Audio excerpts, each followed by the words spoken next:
Това е града на Давид, част от града на Давид. И точно в тази долина, където днес има улици и къщи, са се срещнали Авраам и Мелхиседек. Историята, която четем в Битие.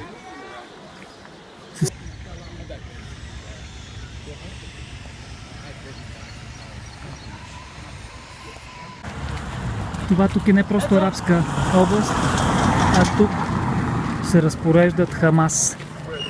И това не е много добра дестинация за нас като туристи, така че трябва набързо да се изтеглим от тук.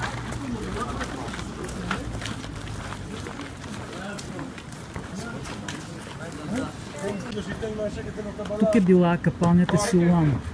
Мястото, на което се казва на слепеца да отиде и да измива очите си. И той, разбира се, оздравява.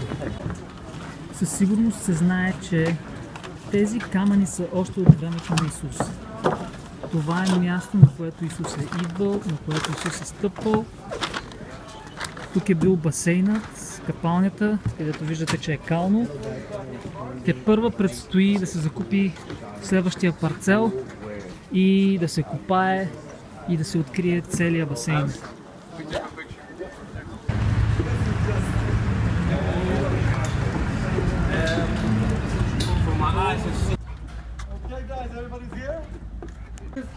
Dating all the way from the first temple type period, through the Hellenistic Greek period, to the Roman period down below us. Take a look. The days of the second temple. And the structures over there, water system, Jewish ritual pools. Ако забелязвате, тук сме само ние, други туристи няма. Това е защото нашия ръководител, който организира цялото пътуване, има специални връзки. Нашият гид е ексклузивен гид и ни водят на места, които по принцип не са отворени за туристи и за други хора. Уникално е. Това е било място, където са живеели хора. Явно по-заможните хора са имали къщи тук. Сега ще слезем в друг тунел. Тунел, който минава под стените на Стария Йерусалим и ще видим основите му. Това е тунела на Езекия. Ако можехме да минем през целия тунел, щяхме да излезем тук и да продължим в тази част, по която минаваме сега. Преди 6 години, когато са го открили, нашия екскурзовод е минал през този тунел, но той е бил толкова нисък, че е трябвало да лази по него, за да мине. Сега са го разширили, за да можем ние да минем по него.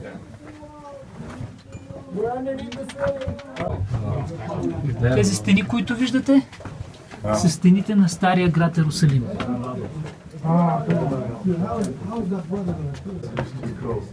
Целият тунел е около 100 метра дълъг.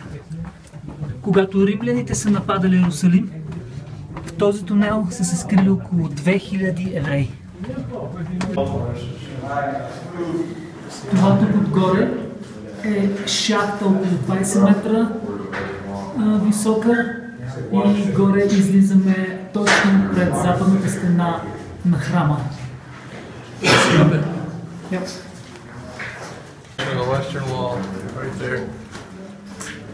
А това, което виждате тук, е основата на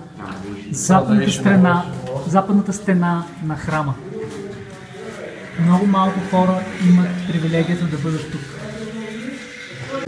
Ето е близо основите на западната стена на храма. Уникално е.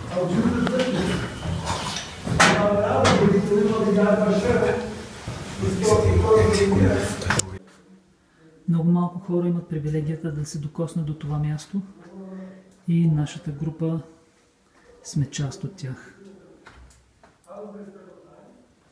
Ето това, което виждате зеленото, това е най-първата основа на храма.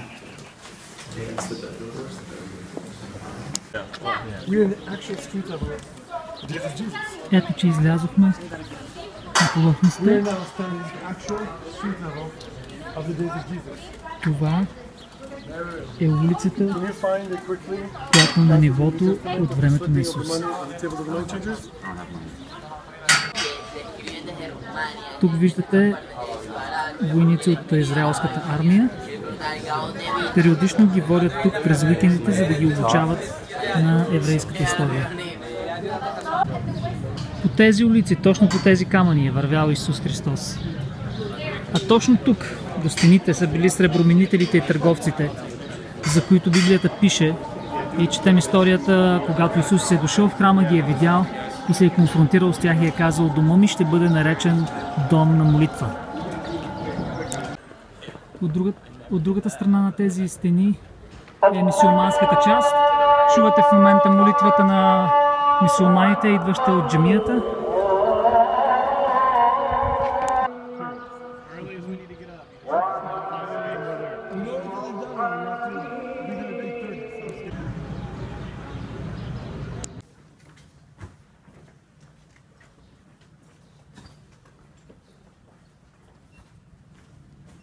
Any point?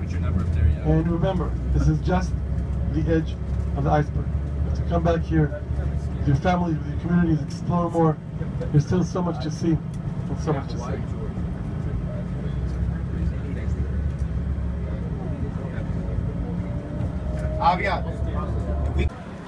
Сега отиваме на посещение в музея на Холокоста.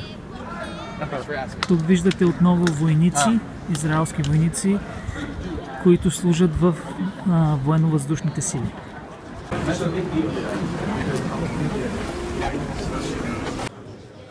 Okay, so if you can hear me, friends, follow me.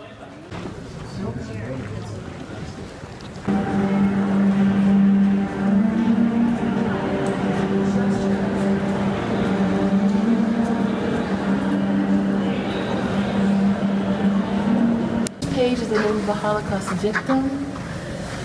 But as you come in, this will show you, this is how we want to remember them.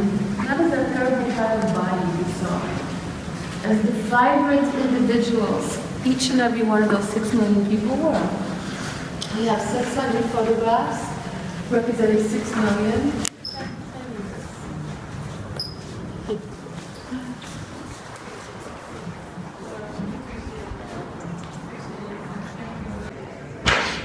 Току-що приключихме обиколката в музея на Холокоста. Беше забранено да снимаме вътре, но мога да ви кажа, че дори само единият час, който беше абсолютно недостатъчен, за да видим всичко в музея. Обикновено са нужни около 2-3 дни, за да може човек да види всичко. Просто бяха разбиващи. Още ми е трудно да си представя, че в цивилизована Европа това нещо е било позволено. И знаете ли защо се е случило? Защото никой не е станал да говори срещу това зло. Всички са се надявали така да ги отмине и са позволили милиони животи да бъдат елиминирани. А всички тези, които днес се опитват да кажат, че Холокоста никога не се е случил, са или напълно невежи хора, или хора, които са повярвали на лъжа, или много зли хора, които се опитват да убедят всички други в тази лъжа. Само този музей има над 200 000 часа филмови свидетелства на хора, които са били очевидци на Холокоста. Има събрани над 185 милиона документи, свързани с Холокоста. Има толкова много факти и все още живи очевидци. Нека това да не се повтаря. Нека когато видим зло да се изправяме и да говорим срещу него. Нека да не мълчим.